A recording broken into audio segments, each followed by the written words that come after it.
qur-aanka kariimka ah siiba qirooyinkiisa kala nooc ama toddobada ama tobanka ma ka baran karaa youtube-ka bahalka la yidhaahdo iyo culimada ka akhriyaysa ilmuhu ama caruurta dhalata haddii aan loo walqalin waalidka aakhiro uma shafeecaan ama saxbaa alxamdu lilah wthanaau lilahi wsalaatu wasalaamu calaa rasuuli illah wcalى aalihi waasxaabihi waman waalah ama bacdu allahuma anfacna bima calamtana wcalimna cilma yanfacuna wazidna cilma. axmed maxamuud jermani buu ka soo qoray waxa uu leeyahay salaadahan la jamcinayo wakhtiyada qabowga ama uu wakhtigu isu dhodhowaado maqribkii cishaayiga siiba maxay culimadu cuskadeen. kolley intaan ka ogahay salaadaha marka la jamcinayo la isu geynayo sababaa jira. sababtaas waxa weeye ama roob baa jira, labadii salaadood wakhtigoodii da-ayo waa la isu geyn karaa, ama baraf aada u badan oo la isu bixi karaynin, ama bukaan qofkii uu buko, ama safar baan leeyahay. arrimahaasi haddii aanay jirin lama jamcin karo, laakiin salaad walba waa in wakhtigeeda la tukadaa. ina asalaata kaanat cala almu'miniina kitaaban mawquuta. ilaahay wuxuu ihi salaadu waa waajib wakti leh oo saaran mu'miniinta. waktigeeda xagga hore iyo xagga dambena rasuulkeenu uu ka xadiday sala allahu calayhi wasalam. waxaanu yihi salluu kamaa ra'aytumuunii usalli, sidaa aragteen anigoo u tukanaya idinkuna u tukada. waa waktiga iyo muuqaalka labadaba. khadar cali maraykanku ka soo qoro waxa uu leeyahy waxaan maqlay ilmuhu ama caruurta dhalata haddii aan loo walqalin waalidka aakhiro uma shafeecaan ama saxbaa.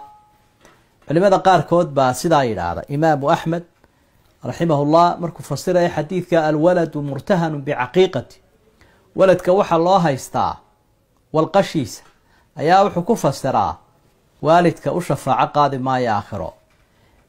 waa tafsiir culimada qaarkood ay bixiyeen kuma sacada.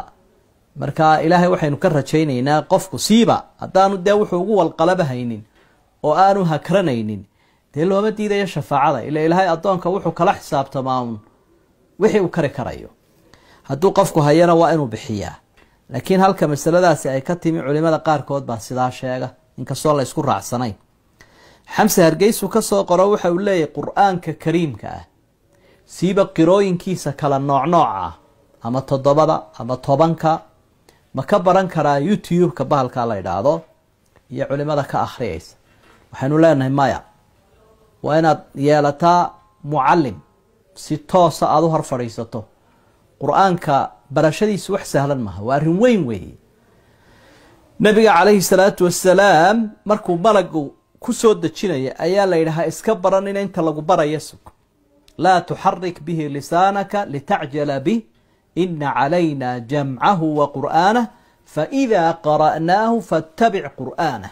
ha iska sii akhriyin baa lay nabi allow qur-aanka, laakiin intuu malagu ku akhriyayo dhegayso oo dhammayso. markaa aniga laabtaada ku ururin baa ilahay wuli, habka aad u akhriyaysana ku bari. malagaa loo soo diray. markaa waa lagama maarmaan qofku inuu mucalim u leeyahay si life iyo toosa u hor fadhiisto oo qur-aanka uu ka qaato si qalad aan ugu samayn kalaamka ilaahay. yaxye hargeysu ka soo qoro wuxuu leeyahy waxa dhacda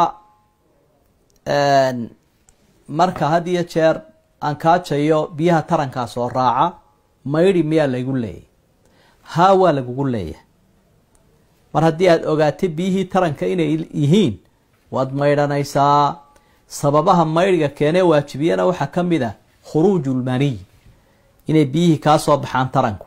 inkastoo culimada qaarkood ay ku qaydaan inay dareen iyo dhadhan u samaynayaan, laakiin qaar kalena waxay leeyihin mar hadday biyahaasiba soo baxeen dhadhan bayaanay u samaynin waa lagu leeyahay qofka maydhigii. waa saamiya faransiiska ay ka soo qorto waxa ay leedahay lacagba accountka ii taalla. lacagta accountka ii taalla qadarkeebay ku sakoobi kartaa? waxay ku sakoobaysaa marka ay u dhiganto 85 garaam oo dahaba.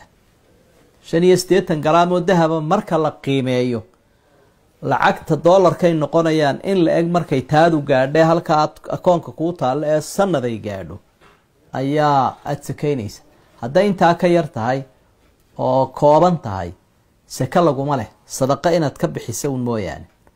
وهذا ما أقوله وأستغفر الله وتقبل الله منا ومنكم صالح الأعمال. والسلام عليكم ورحمة الله وبركاته.